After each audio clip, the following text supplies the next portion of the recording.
All right, let's talk about Ricardo Pepi, though. Just so everybody knows, since he's joined Augsburg from FC Dallas, 11 appearances, 4 starts of those 11, 0 goals, 0 assists.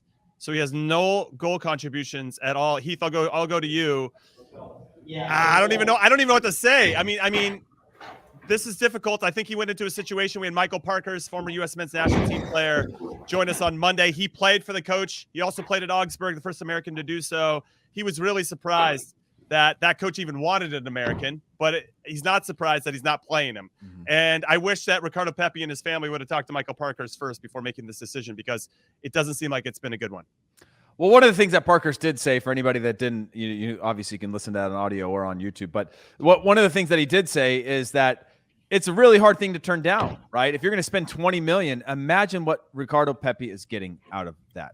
And that is a really hard position to put any kid in. On top of that, I'm not sure there was going to be many other offers at that level for a kid of his age. So he steps into this situation. We've been hearing different things of, like, even under Greg, of like, does he train well? He's not great in training. And in Germany, of all places, it is a war. The bonuses are built around getting on the field because it's like a 60-40 league. The guys will scrap. Like, we used to have Sunday trainings for the guys that didn't play, and they'd kill each other. Like, it was a weird. It's a very dog-eat-dog environment. And like Charlie said earlier in the show, like, that's important for Ricardo Pepi to go through. Now, that doesn't excuse him from anything. He's still got to go out there and score goals. He's still got to be a contributor. My problem is when I've seen Ricardo Pepi with the national team or with FC Dallas or even the few games that I've watched at Augsburg, he does contribute in a lot of ways. But ultimately, you don't pay $20 million for a guy to have good link-up play, to lay the ball off and get back in the box. That comes with a little bit of extra expectations of you need to find a way to do more that gets us goals or assists, and he hasn't done that. That I agree with Charlie that it comes down to this game is going to say a lot about. This is all about next year. This is about guys who have contracts. I've been in the situation where we had 4 weeks left in the season in the Bundesliga when they were like, anybody who's not part of this team next year, when we were playing for nothing, they're out.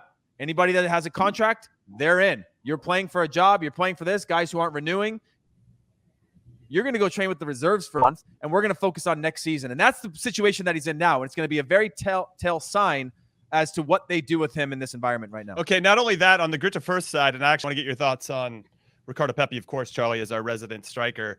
But we have Julian Green and Timothy Tillman that also are Americans playing for Grit to First. And well, I'm curious to see if they're going to play as well. They both have gotten enough time to demonstrate what they're capable of at the highest level in Germany. In the Bundesliga obviously wasn't good collectively as a team as they're going straight back down.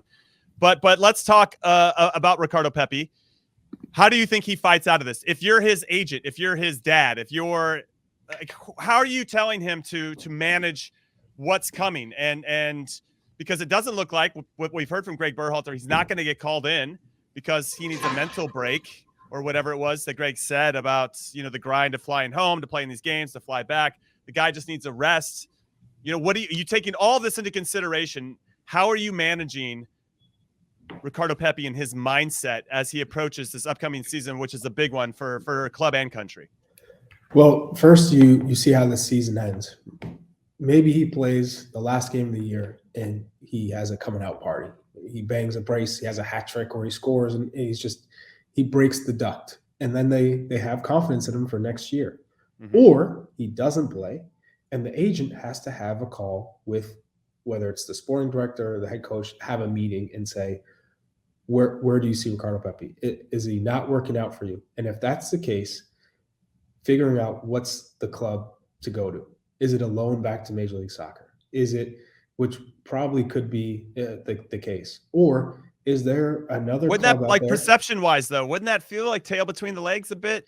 Oh yeah, no doubt. But it's a World Cup year, and you need to be playing, because if you're going to be stuck on the bench again for a team that's going to be most likely battling relegation again, it's not going to be a good look.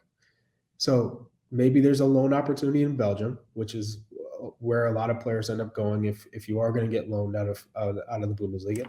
You have Austria, Belgium, and Switzerland. Those are your 3 typical go-to leagues if you're getting loaned out of the Bundesliga to play for a top team in those leagues, which you could still be playing in Champions League, or you could be playing in Europa League. So it could still end up being a benefit. You take 1 step back to take 2 steps forward. Mm-hmm. But ultimately you say, Ricardo, this is your most important preseason of your life. You got to come in fit. So it's not, you don't get fit in preseason. You come in fit and you come in looking to claim your position. And you just try and keep him positive. He's a young player. There's going to be ups and downs. It's good to get some of the downs now and push through, because it is all about mentality. If you want it and you're hungry and you stay positive, it's eventually going to turn, because the tough times don't last. Would 10 goals work for you guys for Ricardo Pepi? Would 10 goals be a successful season? Because I'm looking at the for what, goals. next year? Yeah, next year. Hell yeah, dude. I mean, he's got 0 goals right now. But I'm saying in terms of like, there's 8 players in the league that have had more than 11 goals this year. Now, Charlie, you obviously know how much harder it is to get 11 goals in over a full season. But we're talking about a 20 million signing striker. And when I look across the board, yeah, Andre Silva had a much worse year than last year when he was scoring goals for fun at Frankfurt. But I mean, there's not a lot of guys in the smaller clubs, especially Union Berlin has one guy. But they're up there. They're a smaller club, but they're competitive. Yeah. I'd say look at the teams in the relegation zone or around there in the bottom. Yeah, 7 to 9 goals are where your teams at the bottom of the table, most of your top scorers are going to be. And Gregorich is at Augsburg. He's got 8. It's I would take 10 in a heartbeat, especially if you got all 10 before the World Cup started. Well, remember our sort of where we were with what's his name that was at Werder Bremen, Josh Sargent.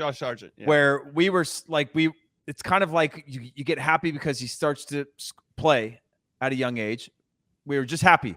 Okay, we were happy at 8 when Josh Sargent played at 18, 19. We were like, woo, we got a guy at a traditionally huge club and he's playing. This is great. Get a couple goals. We're like, okay, we're happy. But it feels like it's a different circumstance with Ricardo Pepi, which isn't about a few goals, because it's the new hype. And the guy that and me as well. Like, I don't know if I'm happy with 10 goals. I mean, didn't he score like 10 in the second half of the season after not starting for FC Dallas? Different level, different circumstance. But right. You know, I don't know. No, so what's interesting really quick about Josh Sargent is I kind of wish he would have stayed with Werder Bremen, because they're getting promoted back to the Bundesliga this upcoming season. And that, I feel like, could have been wind beneath his wings, and now he's going down into the championship with Norwich, and we'll see what ends up happening to him.